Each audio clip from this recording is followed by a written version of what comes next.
ଆଜି ଆଦିବାସୀ ମେଳାରେ ହେଲା କଣ ଚାଲନ୍ତୁ ଦେଖିବା ଏଇ ବ୍ଲଗ ରେ। ତ ସମସ୍ତଙ୍କୁ ମୋର ଜୟ ଜଗନ୍ନାଥ। ସକାଳୁ ଉଠି ଚୁଇଁ ମୁଇଁଙ୍କୁ ଗୁଡ ମର୍ଣ୍ଣିଂ କହିସାରି ଉପମା ଖାଇସାରି ଦେଖିଲା ବେଳକୁ ଆମ ସାନ ଝିଅ କରୁଥିଲା ରୋଷେଇ ମନ ଧ୍ୟାନ ଦେଇ ଏଠି ମାଡ ଗୋଳି ହଉଥିଲେ ଦୁଇ ଭଉଣୀ ମମିଙ୍କ ପାଖରେ ଠିଆ ହୋଇ। ସନ୍ଧ୍ୟାବେଳେ ଆମେ ଚାଲିଗଲୁ ମୋ ସାଙ୍ଗର ମୋର ଆଦିବାସୀ ମେଳା ବୁଲିବା ପାଇଁ। ଭିତରକୁ ଯାଇକି ଦେଖିଲା ବେଳକୁ ହେଇଥିଲା ଅଧିକ ଭିଡ। ତାପରେ ମୋ ସାଙ୍ଗ ଚାଲିଥିଲା ଆଗେ ଆଗେ, ମୁଁ ଚାଲିଥିଲି ତା ପଛେ ପଛେ। ଏଠି ଆଦିବାସୀ ମେଳାର କ୍ଲିପ ସବୁ ମୁଁ ଆଡ କରିଦଉଛି, ଆପଣ ମାନେ ଦେଖି ସାରନ୍ତୁ ସବୁ ଆଗେ।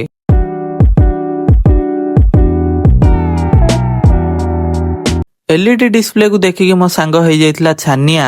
ତାପରେ ଆମେ ଟିକେ ବି ଡେରି ନ କରିକି ଚାଲି ଯାଇଥିଲୁ ଆଦିବାସୀ ଗ୍ରାମ ଭିତରକୁ ହେଇକି କୁଣିଆ।